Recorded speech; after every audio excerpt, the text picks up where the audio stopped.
जिनके हस्ताक्षर समय की पुस्तक पर विद्यमान है, समय और सृष्टि जिनके द्वारा गतिमान है, जिन्होंने अनैतिकता, अनीति, अन्याय और दमन को समाप्त करने के लिए विभिन्न रूपों में प्रकट होकर सदा ही जगत का कल्याण किया है, जो संयम और नियम के समर्थक हैं, किंतु यदा कदा स्वयं भी व्यग्र हो उठते हैं। उनकी इस व्यग्रता में ऐसे अनेक कल्याणकारी रहस्य निहित होते हैं, जो भावी घटनाओं की सूचना देते हैं। यद्यपि महेश्वर रुद्र हैं, संहार के देवता हैं, तथापि वे समय समय पर अपनी संहारक शक्तियों को रचनात्मक रूप में प्रकट करते रहते हैं।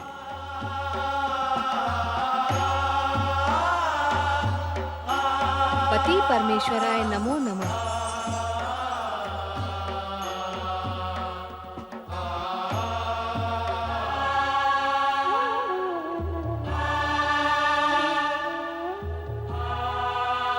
क्या बात है स्वामी, आप इतने व्यग्र क्यों हो रहे हैं? ध्यान में होते हुए भी आपके होंठ क्यों कांप रहे हैं? स्वामी, स्वामी आंखें खोलें। स्वामी, स्वामी कुछ तो बोले स्वामी।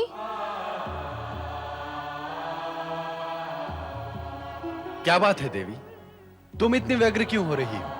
आपकी व्यग्रता देखकर। हाँ, हम व्यग्र और अशांत तो हैं। किंतु क्यों? कारण क्या है? एक कारण हो तो बताएं। कारण तो अनेकानेक है।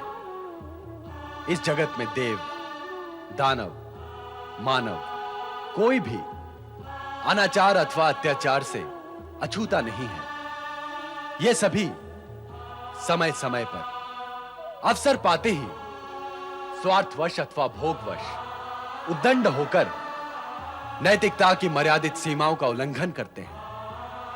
इससे जगत में हाहाकार बढ़ता है और हम अशांत हो जाते हैं। स्वामी, आपने जिस सत्य का अनुभव किया वह कहा, अब मैं भी अपने अनुभव का सत्य कहूं? अवश्य कहो देवी। इस जगत में होने वाले समस्त अनाचारों, अत्याचारों और अनैतिक कार्यों को आपके अतिरिक्त अन्य कौन रोक सकता है? देवी, हमने निश्चय किया है कि इस बार अपने अंश से एक ऐसा रुद्रावतार उत्पन्न करेंगे जिसके भय से प्राणी अनुचित कार्यों से विरक्त हो जाए, न्याय, नीति तथा सत्य का उल्लंघन करने से पहले उसे उसके परिणाम का भय हो। कारण कि परिणाम का भय विचार कर प्राणी अनैतिक व अनुचित कार्यों से दूर रहता है। अनैतिक व अनुचित कार्य वे ही प्राणी करते हैं जो परिणाम के भय से अनभिज्ञ हो। स्वामी, आपका विचार एवं निश्चय उत्तम और कल्याणकारी है। देवी, तुम तो जानती हो कि हम रुद्र हैं, संहार की देवता हैं। अपने अंश से उत्पन्न होने वाले उस रुद्रावतार के माध्यम से हम अपनी संहारक शक्ति को रचनात्मक रूप प्रदान करेंगे।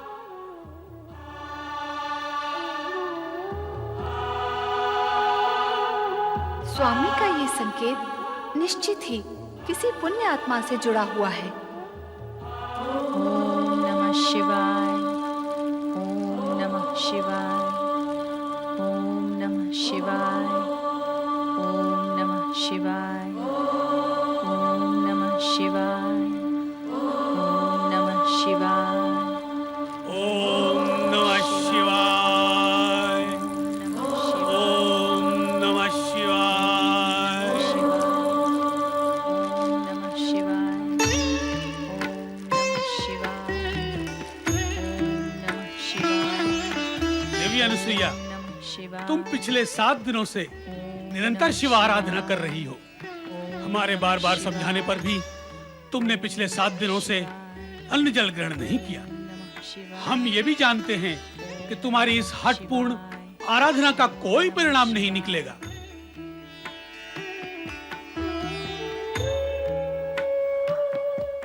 आप मेरे स्वामी हैं, इसलिए आपकी किसी भी बात का मैं प्रतिरोध नहीं करूंगी। किंतु मुझे दुख इस बात का है कि ब्रह्मा जी से उत्पन्न श्रेष्ठ सप्तर्षियों में प्रमुख होते हुए भी आप अत्रि ऋषि अपनी साध्वी पत्नी की संतान कामना पूर्ण करने में उपेक्षा क्यों दिखा रहे हैं? इस सत्य को तो आप भली भांति जानते हैं कि नारी के मन में छुपी ममता को संतुष्टि तभी मिलती है जब उसकी गोद भरी हो। क्या आप ये भी नहीं जानते कि अपनी संतान का मुख देखे बिना नारी जीवन की कोई सार्थकता नहीं है? फिर भी आप ऐसे कठोर वचन कहते हैं कि मेरी आराधना का कोई परिणाम नहीं होगा। देवी अनुसुईया, तुम्हारे सतीत्व के तेज से समस्त जगत परिचित है, किंतु हम इस कटु सत्य से मुक्त नहीं हो सकते कि हमारे भाग्य में अपनी संतान का सुख नहीं है। ये हम अपने दिव्य ज्ञान के बल से जान चुके हैं। अब जैसी तुम्हारी इच्छा तुम करो, हम तुमसे कुछ नहीं कहेंगे।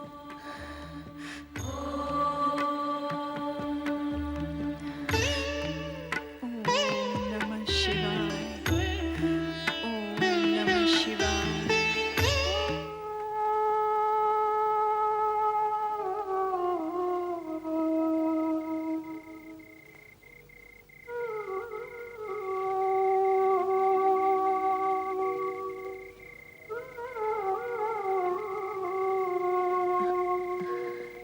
स्वामी, मैंने सदा मन, वचन, कर्म से आपकी सेवा की है। नारी और पत्नी का हर कर्तव्य और धर्म निभाया है। फिर आपने ऐसा क्यों कहा कि हमारे भाग्य में अपनी संतान का सुख नहीं है? शिवाराधना से तो असंभव भी संभव हो जाता है। फिर माता बनने की मेरी मनोकामना पूर्ण क्यों नहीं हो सकती? क्यों नहीं हो सकती? क्यों नहीं हो सकती?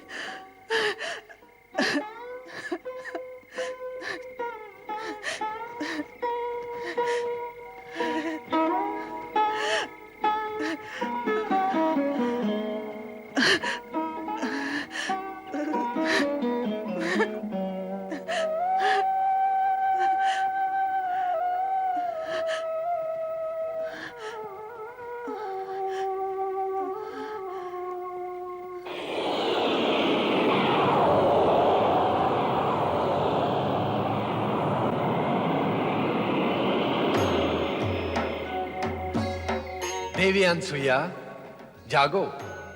हम तुमसे कुछ कहने के लिए यहां उपस्थित हुए हैं। आओ सती अनसुईया, हमें तुमसे कुछ कहना है।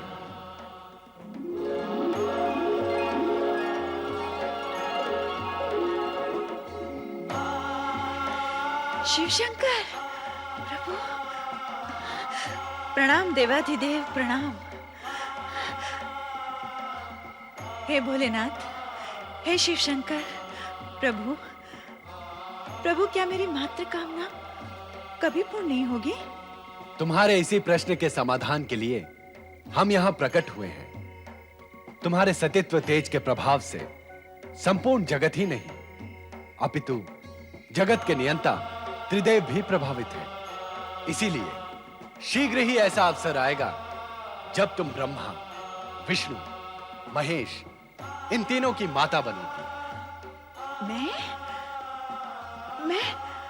मैं माँ ब्रह्मा, विष्णु, महेश की माता मैं बनूंगी? कब? कैसे प्रभु? यह हम तुम्हें अभी नहीं बता सकते देवी। हे शिव शंकर, क्या आप नहीं जानते कि मैं मातृत्व का सुख प्राप्त करने के लिए कब से आपकी आराधना कर रही हूँ? फिर भी आप मुझे निश्चित उत्तर क्यों नहीं देते प्रभु? देवी, तुम्हारे प्रश्न का उत्तर तुम्हारी तपस्या और साधना पर निर्भर है। किंतु भगवान, तपस्या रत रहने के उपरांत भी मेरे स्वामी ने मुझसे ये क्यों कहा कि अपनी संतान का सुख हमारे भाग्य में नहीं है? उन्होंने सत्य ही कहा है अनसुईया। तुम अपनी कुक्षी से किसी भी बालक को जन्म नहीं दोगी, परंतु जगदंबा से भी ऊंचा पद प्राप्त करोगी। तुम जगत की माता नहीं, जगत के नियंताओं की माता बनोगी। इसीलिए अब अपनी स्वयं की संतान को प्राप्त करने की कामना को त्याग कर महान त्रिदेवों की माता बनने के उद्देश्य से तपस्या आरंभ करो। तुम्हारी तपस्या अवश्य सफल होगी। भोलेनाथ,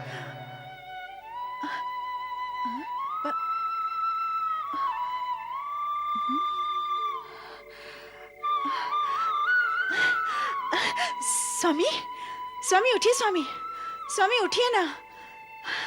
क्या हुआ अनसुईया? स्वामी, अभी मैंने एक अद्भुत स्वप्न देखा और स्वप्न में भगवान शिवशंकर को देखा। ये स्वप्न तो अत्यंत शुभ है। कहाँ देखा तुमने भगवान शिव शंकर को? यही अपने आश्रम के आंगन में।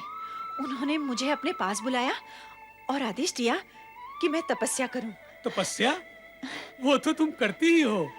भगवान शिव ने कहा कि मैं जगत की नियंता ब्रह्मा, विष्णु और महेश की माता बनूंगी। जगत की माता से भी उच्च स्थान होगा मेरा, जगत के नियंताओं की माता। लगातार अखंड शिव की आराधना करने वाली अनसुईया को स्वप्न में शिव दिखाई दे और उससे मनोकामना की बात करें तो इसमें आश्चर्य कैसा?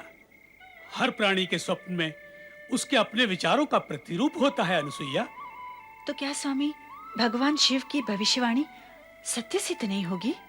ये तुम्हारी आस्था पर निर्भर करता है।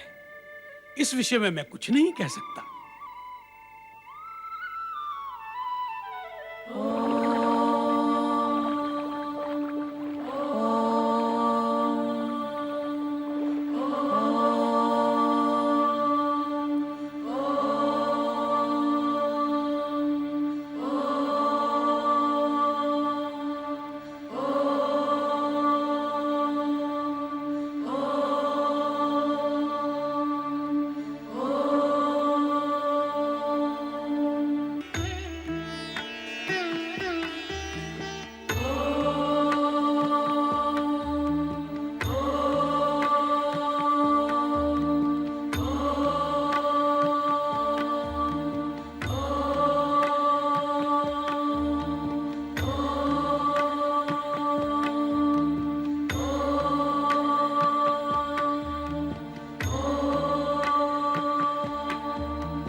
सती अनसुया? नारायण नारायण। सप्त ऋषियों में महान ब्रह्मपुत्र अत्रि महर्षि की धर्म पत्नी सती अनसुया को तपस्या करने की क्या आवश्यकता आ पड़ी? आश्चर्य है। देवर्षि, आप देवर्षि, क्या आप बता सकते हैं कि सती अनुसुईया को ऐसी कठोर तपस्या करने की क्या आवश्यकता पड़ी? नारायण नारायण, मेरा प्रश्न भी यही है देवराज, किंतु उत्तर कौन देगा? क्या आप सती अनसुया को पहले से ही जानते हैं? ओम के उच्चारण की प्रति गूंज इतनी तीव्र है देवर्षि कि इसका प्रभाव स्वर्ग तक हो रहा है। उसी गूंज से प्रभावित होकर मैं यहां चला आया तो देख रहा हूं कि अत्रि ऋषि की पत्नी देवी अनसुईया कठोर तप कर रही हैं। देवर्षि, आपको यह तो ज्ञात होगा कि यह कठोर तप किस लिए कर रही हैं? नहीं, मुझे इस विषय में तनिक भी ज्ञान नहीं है, और इस विषय में ज्ञान प्राप्त करने की आवश्यकता भी क्या है देवराज? वास्तविकता में तो देवराज हमें इनकी तपस्या के उद्देश्य को नहीं, उसके प्रभाव को देखना अति आवश्यक है। नारायण नारायण।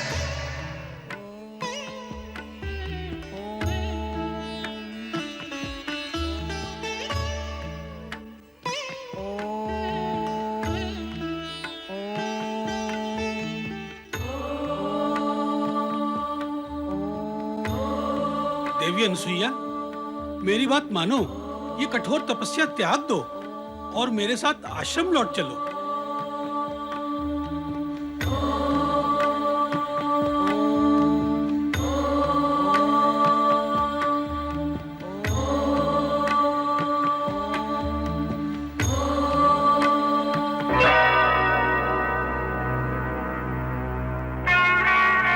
देवी अनसुईया तपस्या क्यों कर रही हैं देवर्षि नारद भी नहीं जानते।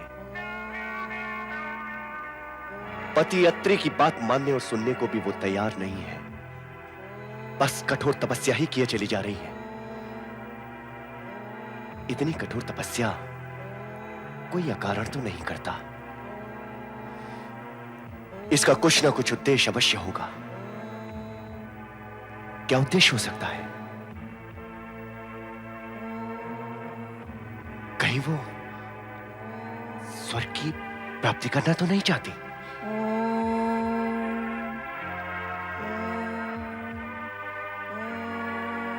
देवर्षि ने इन्हें सती अनसुईया कहा है,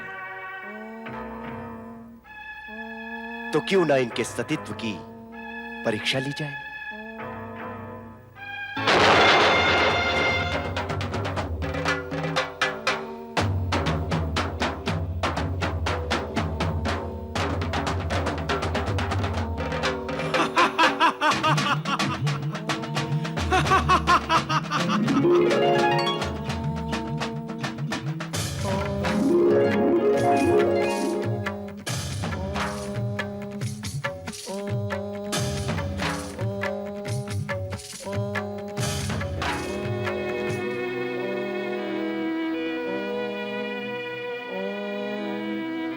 देवी अनसुईया, मैं अत्रि तुम्हें आश्रम ले जाने के लिए आया हूं। इस कठोर तपस्या का त्याग कर आश्रम चलकर स्वर्ग के सुख का भोग करो। जिस सुख की प्राप्ति के लिए तुम ये तपस्या कर रही हो, वो सुख मैं तुम्हें दूंगा।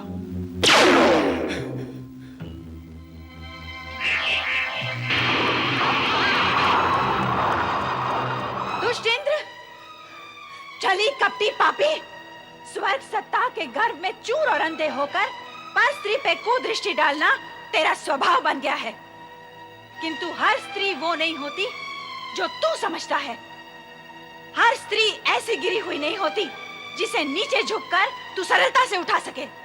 यदि इसी समय तू मेरे श्राप की ज्वाला से भस्म होना नहीं चाहता तो चला जा मेरे सामने से, तुरंत चला जा। किंतु यहाँ आकर और मेरे स्वामी का रूप धारण करके तूने पाप और कुकर्म तो किया ही है, और इस कुकर्म के परिणाम से तो तू बच ही नहीं सकता इंद्र, नहीं बच सकता। देवी अनसुईया, अनसुईया के अपमान का फल आज न सही किंतु भुगतना अवश्य है। एक दिन ऐसा आएगा कि तुझे स्वर्ग से पतित होना ही पड़ेगा। क्षमा करें देवी, मुझे क्षमा करें, मुझे क्षमा करें देवी, मुझसे भूल हुई है। ये भूल नहीं, अपराध है। मैं अपने अपराध के लिए क्षमा मांगता हूँ देवी। कब तक तुम अपराध करोगे और कब तक तुम्हें क्षमा किया जाएगा? ये प्रकृति के नियम के विरुद्ध है। अपराध के पीछे भागता हुआ दुष्परिणाम इतना दृढ़ और बलवान होता है कि उसके और अपराधी के बीच में खड़ी दुर्बल क्षमा को वो धक्का मारकर एक और हटा देता है। और वैसे भी तुम क्षमा के योग्य हो ही नहीं, तुम तो दंड के योग्य हो। देवी अनुसुईया, मैं भविष्य में सावधान रहूंगा, किंतु इस बार आप मुझे क्षमा कर दें। अर्थात क्षमा और परिणाम के विषय में मैंने जो कहा वो तुमने सुना ही नहीं, अथवा सुनकर भी समझा नहीं। मैं फिर समझाती हूं। अग्नि में हाथ डालकर यदि अग्नि से क्षमा मांगो कि हाथ में जलन न हो, तो क्या यह संभव है?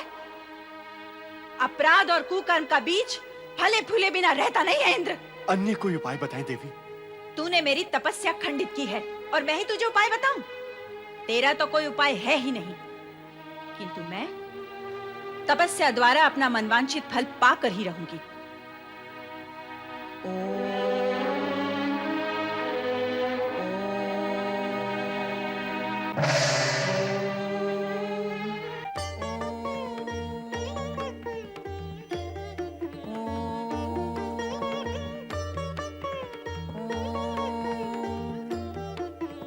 नारायण नारायण। परमपिता, अपने पुत्र नारद का प्रणाम स्वीकार करें। देवी अनसुया की तपस्या दिन प्रतिदिन उग्र से उग्रतर होती जा रही है। परमपिता, अब तो ये आपके वरदान से ही शांत होगी।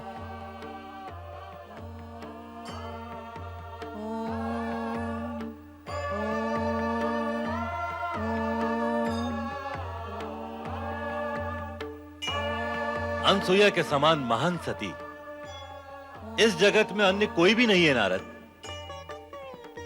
उसकी इच्छा पूर्ति करना हम त्रिदेवों का कर्तव्य है। क्या अभिप्राय है आपका सृजनहार? क्या अनसुईया हम त्रिदेवियों सरस्वती, पार्वती तथा लक्ष्मी से भी महान सती है? सत्य तो यही है कि सतीत्व के विषय में उनकी समानता तुम तीनों में से कोई भी नहीं कर सकता। तुम्हें इस विषय में किसी भी प्रकार की शंका नहीं करनी चाहिए। ये कहकर आप हम तीनों का अपमान कर रहे हैं सृजनहार। नारायण नारायण। मैं तो माता सरस्वती की बात का समर्थन करूंगा परमपिता। यदि सती अनसुया का सतीत्व त्रिदेवियों से महान है, तो उसे अपनी सतीत्व की महानता का प्रमाण देना होगा, उसे सिद्ध करना होगा। नारद, तुम फिर अपनी लीला का विस्तार करने लगे। नहीं परमपिता, नहीं। मेरा उद्देश्य स्पष्ट है, निष्पक्ष है। फिर भी आपको मुझ पर संदेह है, तो मैं चला। नारायण नारायण। सुना आपने क्या कहा नारद ने? नारद का क्या, वो भावी का आयोजन करने के लिए कुछ भी कहता रहता है। अपनी लीला को विस्तार देना उसका लक्ष्य होता है। हम नारद की चर्चा नहीं करते, किंतु आपको यह तो मानना ही होगा कि बिना प्रमाण किसी की महानता सिद्ध नहीं होती। महानता सिद्ध करने के लिए प्रमाण की क्या आवश्यकता है? प्राणी के गुण और उसके आचरण से उसका संपूर्ण चरित्र उजागर हो जाता है। किंतु हमने ना तो अनसुया के गुण देखे हैं और ना चरित्र। होगी वो महान सती, किंतु हम तीनों से महान है ये प्रमाणित नहीं है। हमारे कहने से ऐसा मान लेने में क्या आपत्ति है देवी? हमारे सिर के ऊपर से निकल जाने वाले आपके कथन को कैसे माना जा सकता है? तो फिर तुम चाहती क्या हो देवी? यही कि आप अनसुया के सतीत्व की परीक्षा करें।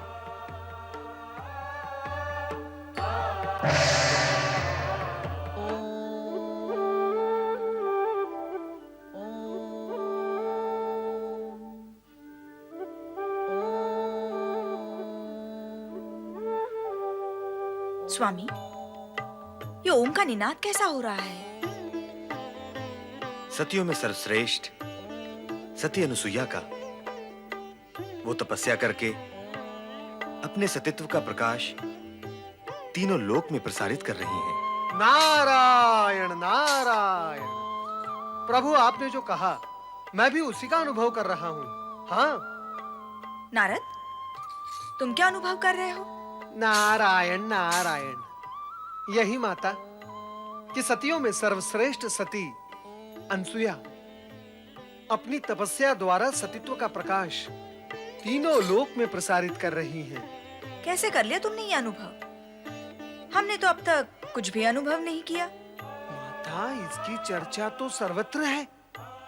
ब्रह्मलोक से यही चर्चा सुनकर आ रहा हूं मैं। और माता, वहां ब्रह्मलोक में माता सरस्वती और परमपिता ब्रह्मा जी के बीच इस विषय को लेकर विवाद भी आरंभ हो गया है। कैसा विवाद? परमपिता ब्रह्मा जी का यह कहना है कि जगत की सर्वश्रेष्ठ सती अनसुया है, जबकि माता सरस्वती इसे मानने के लिए तैयार ही नहीं। नारायण नारायण। सरस्वती ही क्यों? ये बात मैं भी मानने के लिए तैयार नहीं हूँ। माता सरस्वती ने तो यहाँ तक हट पकड़ ली है कि अनसुया को अपने सतीत्व की महानता का प्रमाण देना होगा। हाँ स्वामी, सतीत्व की श्रेष्ठता का प्रमाण तो अनसुया को देना ही होगा।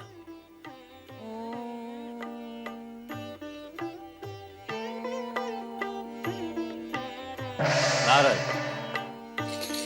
तुम हमसे पहले यहाँ आ पहुंचे, इतना शीघ्र? नारायण नारायण। परमपिता, श्री हरि के दर्शन करने आपको यहाँ आने में समय लगा, कारण कि आप समस्या का बोझ लेकर साथ आ रहे थे, और मैं तो मात्र श्री हरि के दर्शन करने आया हूँ। अनसुया का ये आह्वान हमारे लिए ही है श्री हरि। देवी सरस्वती की तीव्र इच्छा है कि हम अनसुया के सतीत्व की परीक्षा लेकर उसे वरदान दें। यदि वरदान देना ही है तो उसके सतीत्व की महानता की परीक्षा लेकर ही दिया जाना चाहिए।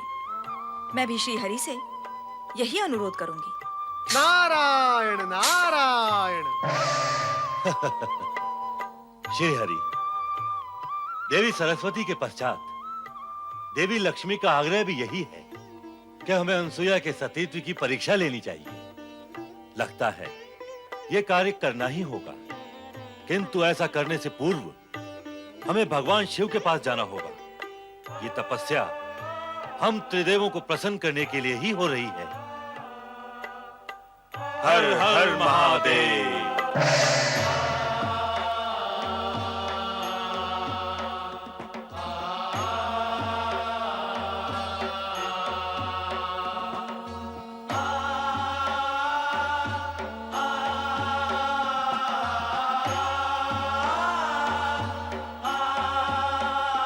नारायण नारायण। प्रणाम माता। माता, ऐसा प्रतीत होता है कि सती अनुसुया की तपस्या एवं आह्वान का तीव्र स्वर सुनकर आपके मन में उत्सुकता जागृत हो गई है। कैसी उत्सुकता नारद? उत्सुकता कैसी? जैसी होती है वैसी उत्सुकता माता। ब्रह्मलोक और विष्णुलोक में तो इस उत्सुकता को लेकर विवाद खड़ा हो गया है, और आप अभी तक केवल प्रश्न ही कर रही हैं कि कैसी उत्सुकता। नारायण नारायण। स्पष्ट कहो नारद, विवाद क्यों और किस में हुआ? परमपिता ब्रह्मा जी और श्री हरि विष्णु का यह मानना है कि सती अनुसुया जगत की सर्वश्रेष्ठ सती है, जगत की सबसे महान सती है, त्रिदेवियों से भी श्रेष्ठ। परंतु माता लक्ष्मी एवं माता सरस्वती को ऐसा मानने में आपत्ति है। आपत्ति है? उन दोनों का यह कहना है कि सती अनुसुया को अपनी श्रेष्ठता प्रमाणित करने के लिए अपने सतीत्व की परीक्षा देनी होगी। अवश्य। देवी सरस्वती और देवी लक्ष्मी का कहना उचित ही है। परीक्षा तो अनुसुईया को देनी ही होगी। ओम नमः शिवाय। नारद, तुम यहाँ भी हमसे पूर्व ही पहुंच गए। उत्सुकता जागृत करने और भूमिका बांधने का कार्य भला नारद से अच्छा कोई और कर सकता है? परमपिता, मैं माता पार्वती से अनसुया के विषय में यही प्रश्न करने आया था कि देवी अनसुईया महानतम सती हैं। हाँ। अब इस विषय में कोई विवाद नहीं रहा, और तुम भी इस विषय में अब देवी पार्वती से कोई प्रश्न न करो। जागे महेश्वर। आंखें खोलिए शिवशंकर।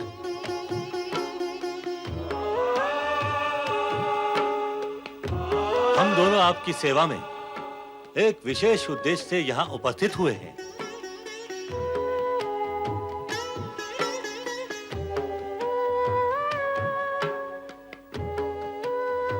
पधारिए ब्रह्मदेव और श्रीहरि, आपका स्वागत है। स्वामी, क्या ये सत्य है कि देवी अनुसुईया हम त्रिदेवियों से भी महान सती है? देवी, इसमें आपको कोई शंका है? हाँ, मुझे विश्वास नहीं होता है। अविश्वास का कारण? देवी, आप महान हैं, स्वयं शक्ति का अवतार है। आप सत्य पर विश्वास न करें, यह असंभव है। इस सत्य को हम तीनों भली भांति जानते हैं कि अत्रि पत्नी देवी अनसुईया से श्रेष्ठ अन्य कोई सती इस जगत में नहीं है। बिना सिद्ध और प्रमाणित हुए श्रेष्ठता और महानता को कैसे स्वीकारा जा सकता है स्वामी? जब तक आप त्रिदेव मिलकर अनुसुईया के सतीत्व की कड़ी से कड़ी परीक्षा नहीं लेते, तब तक हम त्रिदेवियां इस सत्य को स्वीकार नहीं करेंगी।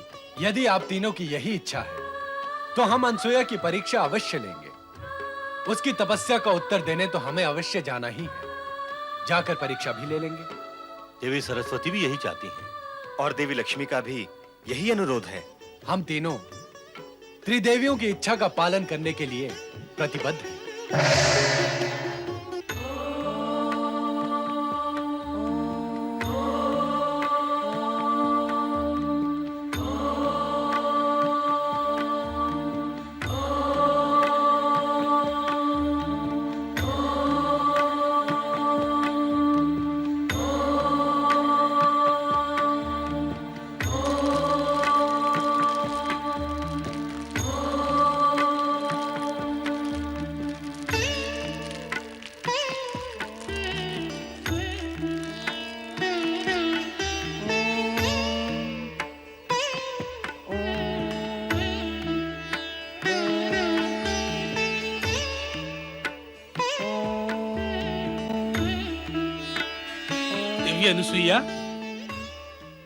देवी अनुसुईया, मैं पुनः तुमसे अनुरोध करता हूँ कि इस तपस्या से तुम्हें कोई लाभ होने वाला नहीं।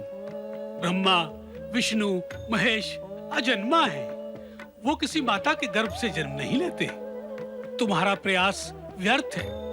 इस तपस्या को त्याग कर मेरे साथ आश्रम लौट चलो, इसी में तुम्हारा हित है।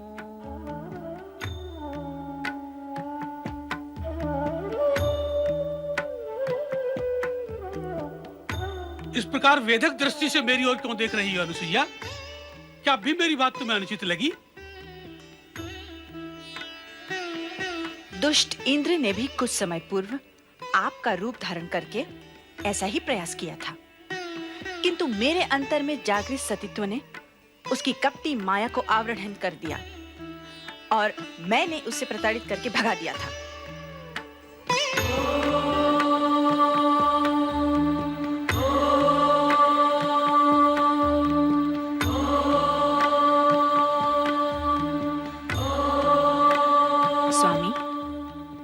पति की आज्ञा का पालन करना हर सती का परम धर्म और कर्तव्य है। मैं आपका अनुरोध अस्वीकार नहीं करूंगी, परंतु मुझे पूर्ण विश्वास है कि मेरी तपस्या व्यर्थ नहीं जाएगी। मेरी मनोकामना त्रिदेवों को पूर्ण करनी ही होगी।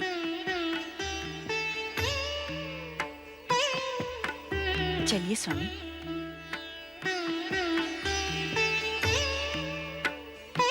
अनसुईया को हम तीनों पर अटूट विश्वास है, किंतु उसकी मनोकामना पूर्ण करने से पूर्व हमें उसकी परीक्षा लेनी होगी। और वैसे भी त्रिदेवियों के अनुरोध को हम त्रिदेव अस्वीकार कैसे कर सकते हैं?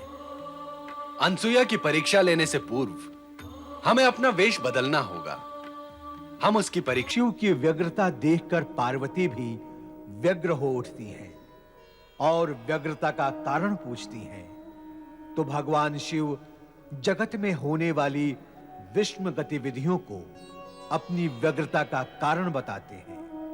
उधर अत्रि आश्रम में अत्रि की पत्नी सती अनसुईया पुत्र प्राप्ति के निमित्त कठोर शिव आराधना में संलग्न है।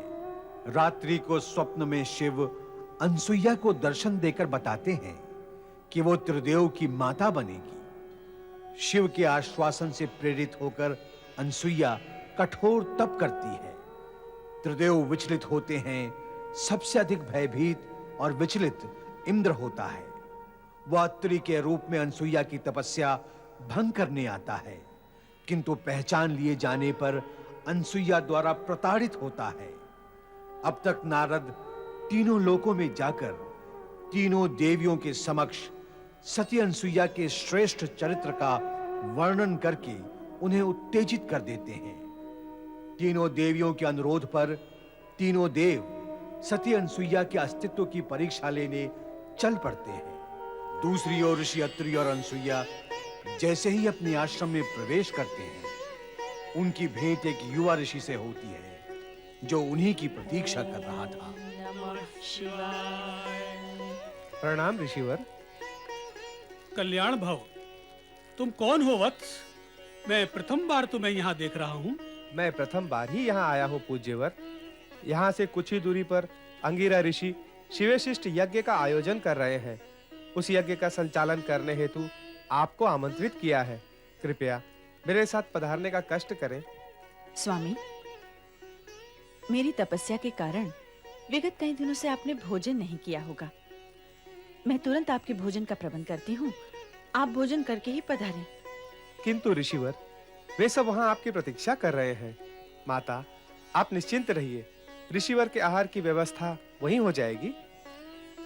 देवी, यज्ञकर्ताओं के अनुरोध को तो हमें स्वीकार करना ही पड़ेगा। यज्ञ समाप्त होते ही मैं तुरंत लौट आऊंगा। चलो वत्स।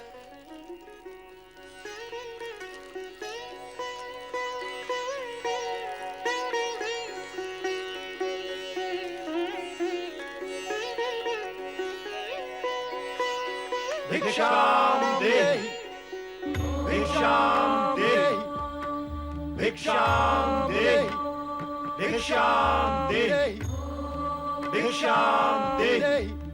साधु जनों को प्रणाम। कल्याण भव। साधु महाराज, मैं अभी अभी बाहर से आई हूँ। आप कुछ समय के लिए प्रतीक्षा करें। मैं तुरंत आपके लिए फलाहार का प्रबंध करती हूँ। देवी, भिक्षा प्राप्त करने से पूर्व हम अपने नित्य नियम का पालन करेंगे।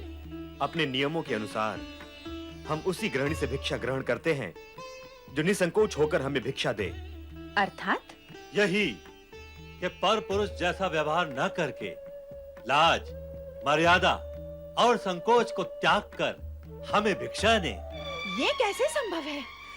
विचित्र मांग है आप तीनों की। कोई भी पतिव्रता सन्नारी इस प्रकार की स्थिति के लिए कभी तैयार नहीं होगी। भला भला पर पुरुषों के सामने कोई भी स्त्री अपनी लाज और मर्यादा का त्याग कैसे कर सकती है? आप निसंकोच व्यवहार की अपेक्षा क्यों करते हैं मुझसे? लाज और मर्यादा तो नारी के आभूषण होते हैं, और आप आभूषणहीन रूप में मुझे क्यों देखना चाहते हैं? लगता है आपके मन में कोई खोट है। हमारे प्रति शंका और संदेह रखने वाले को हम अपने क्रोध की ज्वाला से तुरंत भस्म कर देते हैं। हम सच्चे तपस्वी हैं।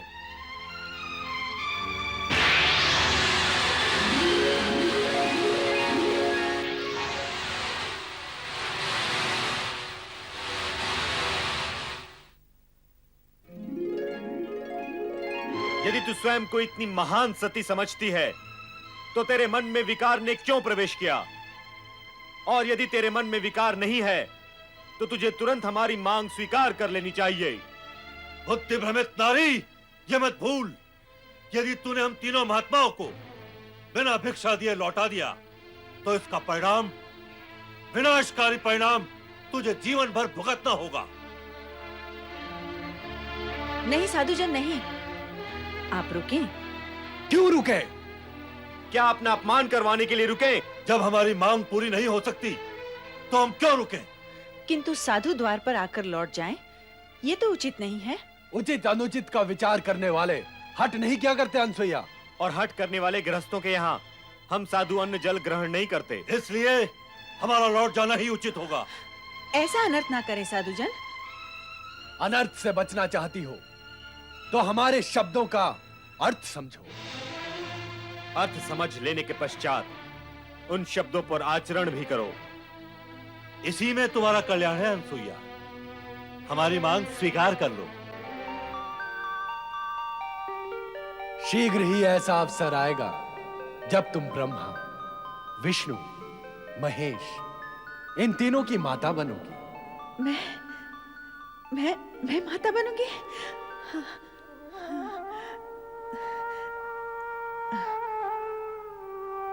तो क्या अब हम लौट जाएं? लौटना ही होगा। ऋषि के द्वार से कोई निराश लौटता तो नहीं, परंतु क्या करें, जैसी विधाता की इच्छा। मुझे आपकी मांग स्वीकार है। भली भांति विचार कर लिया तुमने?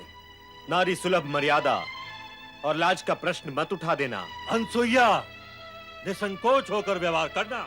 अवश्य, जैसा आप चाहते हैं मैं वैसा ही करूंगी। किंतु आश्रम के बाहर रहकर मैं आपकी ये मांग कैसे पूर्ण कर सकती हूँ? इससे आश्रम की पवित्रता भंग होगी। आप सब भीतर कुटिया में पधारें। आइए।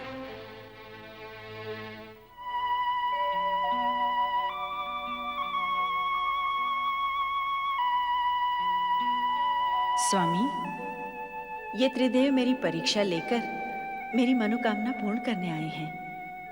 मैं तभी इनके सामने अपनी लाज, मर्यादा और संकोच का त्याग कर सकती हूँ जब ये तीनों नवजात शिशु बनकर मुझे माता के रूप में निहारें। मुझे अनुमति प्रदान करें स्वामी, प्रदान करें।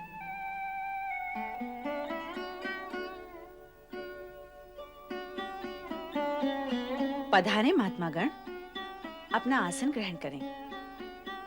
तत्पश्चात मैं आपके आदेश का पालन करके आपकी मांग पूर्ण करूंगी। मेरी लाज, मर्यादा और पतिव्रत धर्म की रक्षा हो।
आप धन्य हैं त्रिदेव, धन्य है।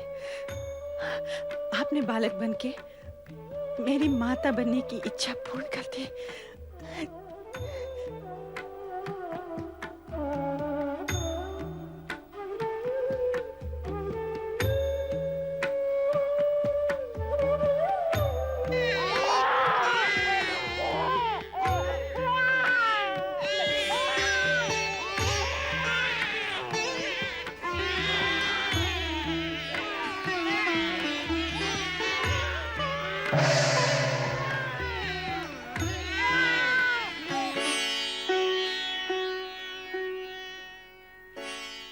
देवी पार्वती, आप चिंतित लग रही हैं। हाँ देवी लक्ष्मी, विषय तो अनुसुईया के सतीत्व की परीक्षा का था, किंतु अब वह चिंता तक आ पहुंचा है। चिंता का कारण क्या है देवी? अनुसुईया के सतीत्व की परीक्षा लेने त्रिदेव यहीं से गए हैं। अब तक तो उन्हें लौट आना चाहिए था, किंतु लौटे नहीं। यही चिंता का कारण है।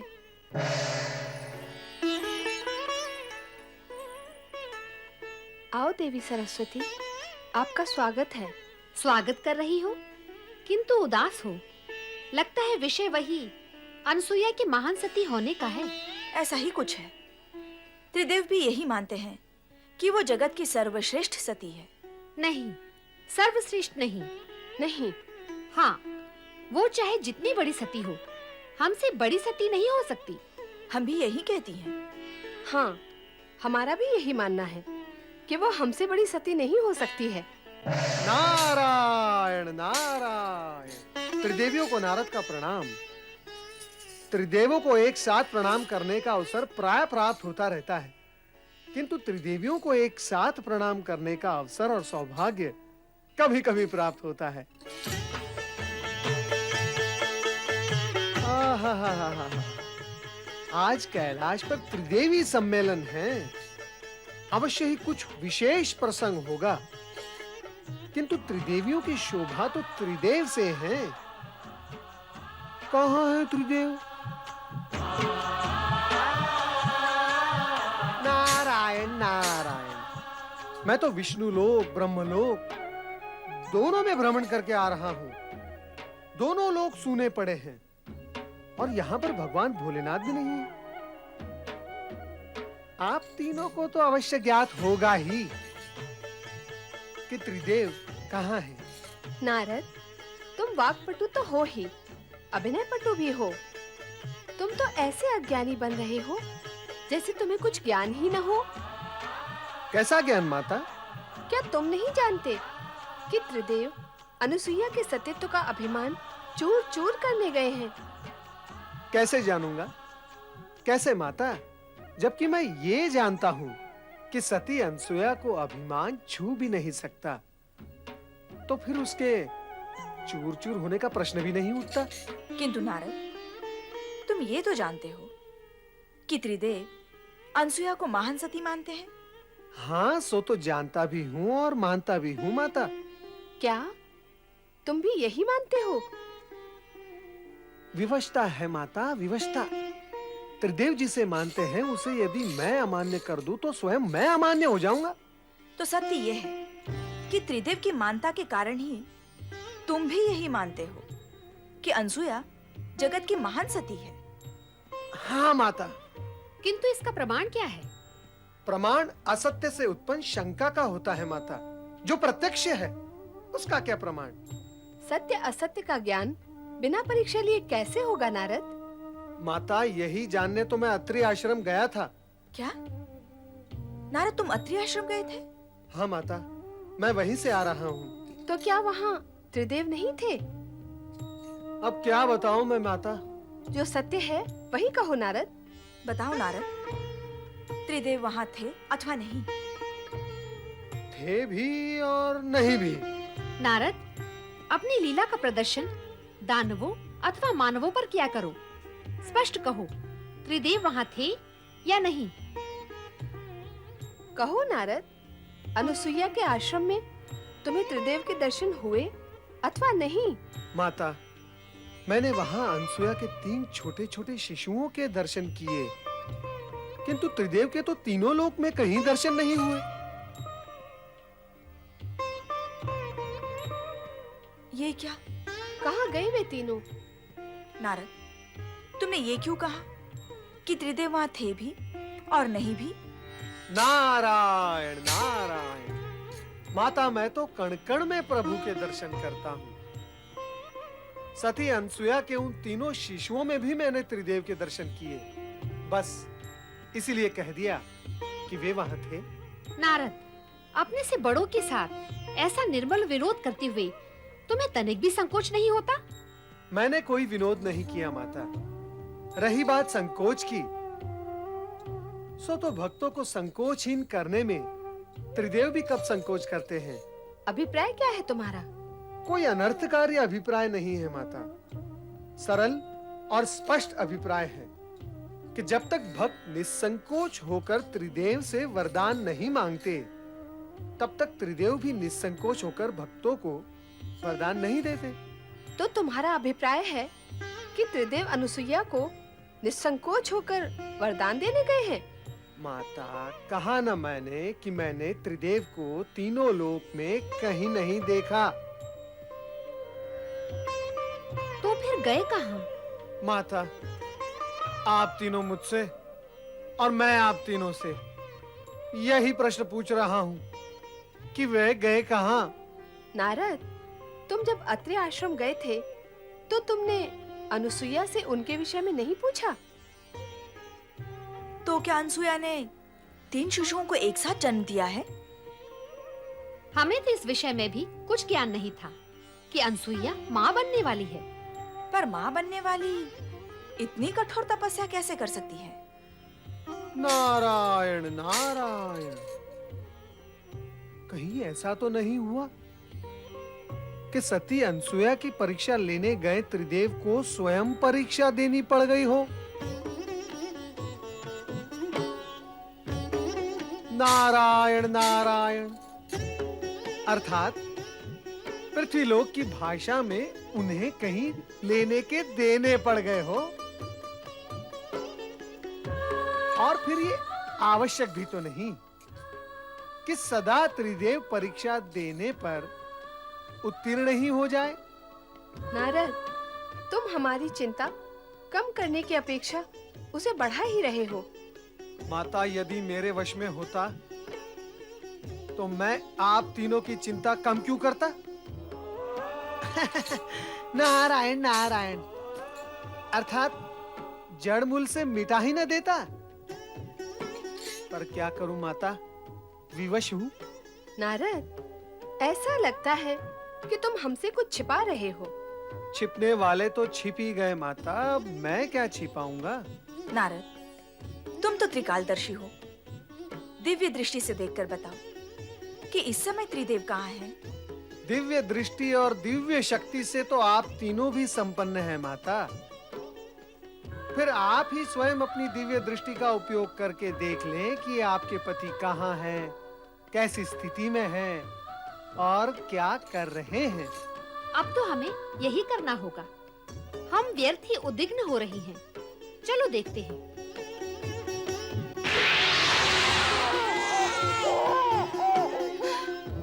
क्या तुम दोनों ने वही देखा जो मैंने देखा? यही प्रश्न मैं करने वाली थी। यही प्रश्न आप दोनों से मैं भी कर रही थी। क्या प्रश्न है आप तीनों देवियों का? तनिक मैं भी तो सुनूं। नारद, सब कुछ जानते हुए भी तुम अंधे की बनते हो। क्या तुम नहीं जानते कि अत्रि ऋषि के आश्रम में अनुसुईया के पालने में त्रिदेव शिशु बनकर पै पै कर रहे हैं? पै पै नहीं, ए कर रहे हैं। पै पै भी नहीं और ए भी नहीं, उआ उआ करके रो रहे हैं। नारायण नारायण, सभी ने अपने अपने पतियों को शिशु रूप में रोता देख सुन लिया। अच्छा हुआ आप तीनों ने उन तीनों को देख लिया। आपकी चिंता दूर हो गई ना। अब आप मुझे आज्ञा दें, मैं चला। रुक जाओ नारद, हमारी चिंता अभी दूर नहीं हुई है, बढ़ गई है। अभी तो केवल इतना ही ज्ञात हुआ है कि वे अनसुईया के पालने में हैं। अब और क्या ज्ञात करना शेष है माता? नारद, कभी-कभी तुम्हारे प्रश्न बाण की नोक से भी अधिक नोकीले होते हैं। उन तीनों को वहां से कैसे मुक्त करें, यह ज्ञात करना तो शेष ही है। नारद, तुम्हें हमारे साथ तुरंत अत्रि आश्रम चलना होगा। मैं? नहीं नहीं नहीं नहीं, मैं क्या करूंगा वहां आकर? शिशुओं और माताओं के बीच नारद का क्या काम है? ये गुत्थी तो आप तीनों की उलझाई हुई है। अब इस गुत्थी को आप तीनों ही सुलझाएं। मुझे आज्ञा दे। नारायण नारायण। हम नारद का आश्रय क्यों लें? क्यों ना हम स्वयं ही अत्रि आश्रम चलें? यही करना होगा। आओ चले।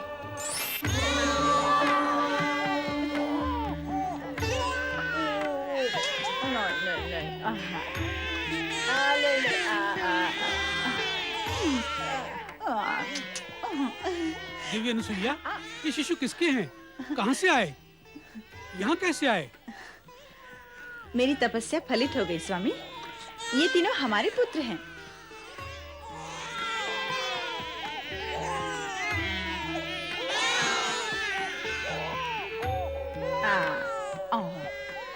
ऋषिवर अत्रि,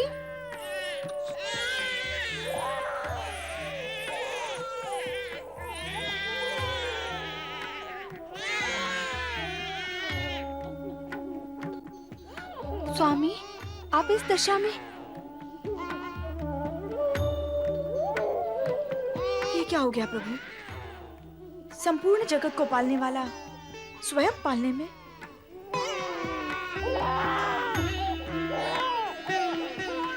ये कैसे हुआ ब्रह्मदेव? ये तुमने क्या किया अनुसुईया? क्यों किया तुमने ऐसा? त्रिदेव को इस स्थिति तक पहुंचाने में तुम्हें तनिक भी संकोच नहीं हुआ? अर्थात आप इस सत्य को स्वीकार करती हैं कि मैं निसंकोच होकर ये सब कर सकती हूँ। तो विचार करें कि संकोच करते हुए मैं जो करती उसका रूप स्वरूप क्या होता। अभिप्राय क्या है तुम्हारा? अभिप्राय तो कभी कुछ भी नहीं था मेरा। अभिप्राय तो आप तीनों देवियों का था, जिसे लेकर आपके पतिगण मेरी परीक्षा लेने आए थे। आश्चर्य! अनसुया ने त्रिदेव को शिशु बनाकर पालने में कैसे सुला दिया? उससे भी बड़ा आश्चर्य तो ये है कि त्रिदेव शिशु बन कैसे गए? वे स्वयं शिशु बनना चाहते थे। ऐसी ही उनकी मांग थी। मैंने तो मात्र उनकी मांग को उनकी आज्ञा समझकर पूर्ण किया है।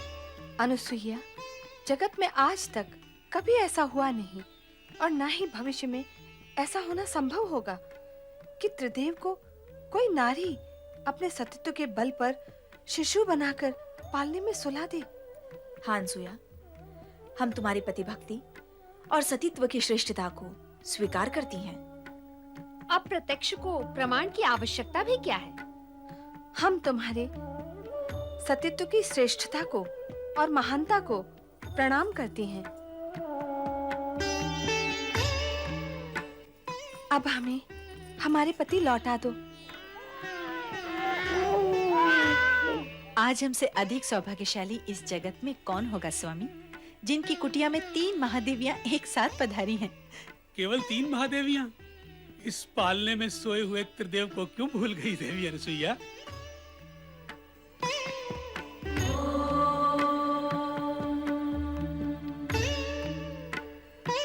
ऋषिवर, कृपा कर अनुसुईया से कहें कि वे त्रिदेव को उनके मूल रूप में प्रकट करें। क्या त्रिदेव स्वयं ऐसा नहीं कर सकते? नहीं, अनसुया की सतीत्व की शक्ति ने उन्हें शिशु बनाया है। अब वही शक्ति उन्हें मूल रूप दे सकती है। त्रिदेव कभी भी अपने भक्तों की शक्ति के विरुद्ध अपनी शक्ति का उपयोग करके उनको अपमानित नहीं करते, कारण कि भक्तों के पास भी त्रिदेव की ही शक्ति होती है।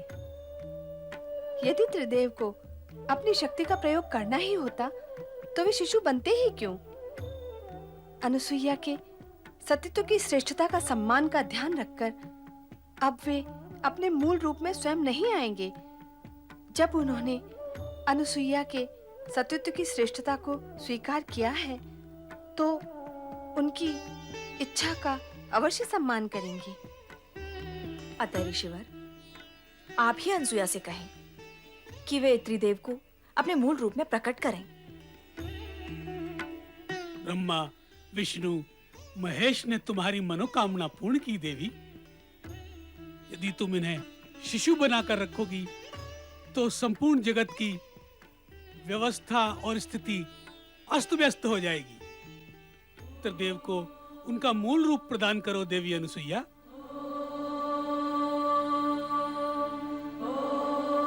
आपकी आज्ञा शिरोधार्य स्वामी।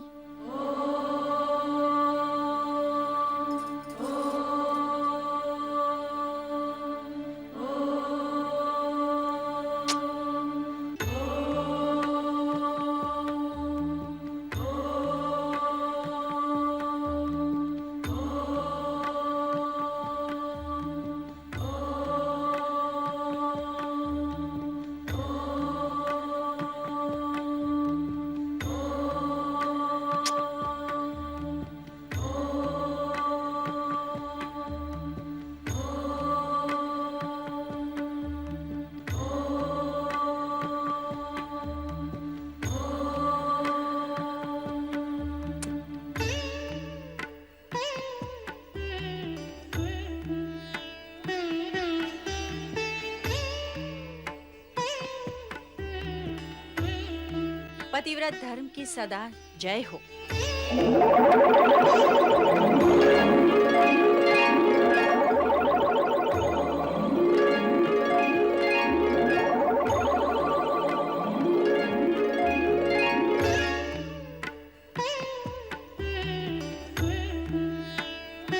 महासती अनसुईया, तुमने अपने तेजस्वी सतीत्व के प्रभाव से हम त्रिदेवों के मातृ पद को प्राप्त किया है।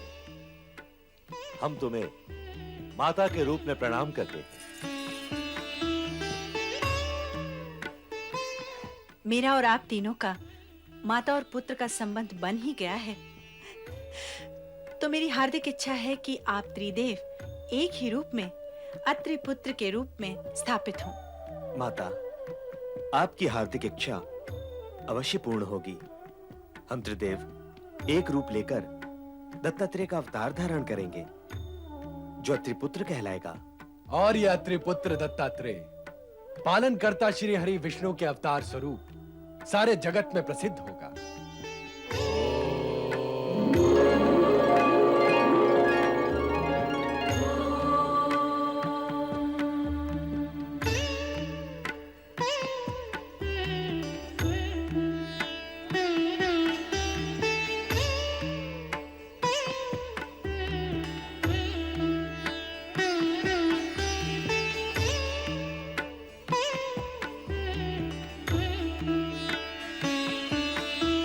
त्रिदेव रूपधारी दत्तात्रेय, आप हम त्रिदेवों की सम्मिलित शक्ति के धारक होते हुए भी सौम्य, शालीन, परोपकारी एवं शांत प्रकृति के हैं।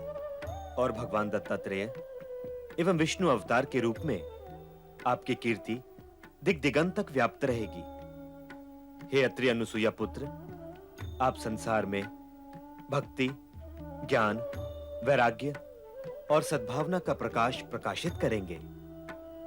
हे संत वेशधारी दत्तात्रेय, आप जगत में अवधूत के वैराग्य प्रदर्शक नाम से प्रसिद्ध होंगे। जो भक्त सच्चे मन से आपकी पूजा आराधना व नाम स्मरण करेगा, वो हम तीनों को प्राप्त होगा।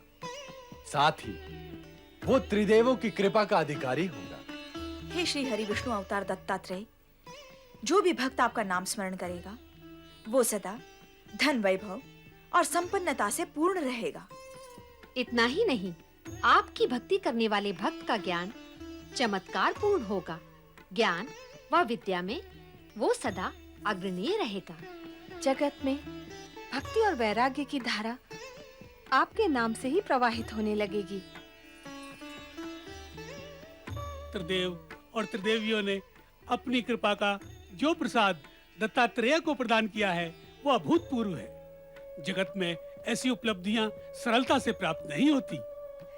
तीनों लोकों की संपदा से अधिक प्राप्त किया है दत्तात्रेय ने। त्रिदेव और त्रिदेवियों ने शेष कुछ भी नहीं छोड़ा। जगत में जो श्रेष्ठ है, वो सब प्रदान किया है दत्तात्रेय को। तुम धन्य हो दत्तात्रेय। प्रणाम माता, प्रणाम पिता श्रेष्ठ। मैं दत्तात्रेय इस जगत को धर्म का संदेश सुनाकर प्राणियों को कल्याण मार्ग के लिए प्रेरित करूंगा।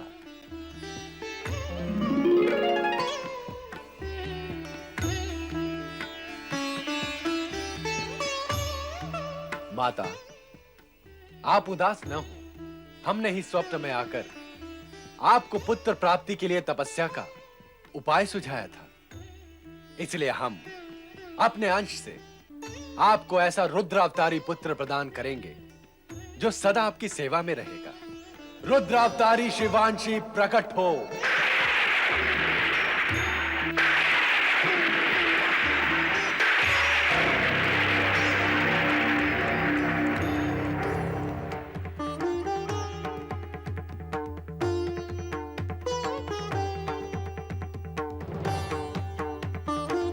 प्रणाम। मेरे लिए क्या आज्ञा है माता? पुत्र, सदा मेरे साथ रहो और प्राणियों के कल्याण कार्य में सदा मेरी सहायता करो। अवश्य माता, मैं आपकी आज्ञा का पालन करूंगा, पर साथ ही साथ उन दुष्कर्मियों को दंड भी अवश्य दूंगा माता। जो नीति नियम और धर्म का पालन नहीं करेंगे और हमारे सम्मान को ठेस पहुंचाएंगे। देवेश्वर, आपका ये रुद्रावतार तो जन्म से ही रौद्र रूप धारण करने लगा है। इसे कहें कि अपने क्रोध पर अंकुश रखे। रुद्रावतारी शिवांशी, यदि तुमने अपने क्रोध पर संयम नहीं रखा तो जनसाधारण तुम्हें शिवांशी न कहकर दुर्वासा के नाम से पुकारेगा। जनसाधारण मुझे क्या पुकारेंगे इसकी मुझे तनिक भी चिंता नहीं है प्रभु। मैं तो मात्र इतना चाहता हूं कि वे दुष्कर्मी मुझसे भयभीत हों ताकि वे पाप कर्मों से बचे रहें। स्वामी, आपने स्वयं मुझसे कहा था कि आप ऐसे रुद्रावतार को प्रकट करना चाहते हैं जिसके भय से लोग अनाचार तथा अत्याचार करने से बचे रहें। अब शिवांश को अत्रि अनुसुईया के पुत्र के रूप में प्रकट करके वह कथन सत्य कर दिखाया। पुत्र, तुम्हें देखकर ऐसा प्रतीत होता है कि अपने स्वभाव के कारण तुम दुर्वासा के नाम से ही प्रसिद्ध होगे। आपके वचन सत्य सिद्ध होंगे माता पार्वती। अब मुझे आज्ञा दे, मैं देहाग्नि से तप रहा हूं, शीघ्र स्नान करके शांत होना चाहता हूं। माता अनसुईया, मैं स्नान करके लौटूंगा, मेरे लिए भोजन की व्यवस्था अवश्य करें। अब आप हमें आज्ञा दीजिए।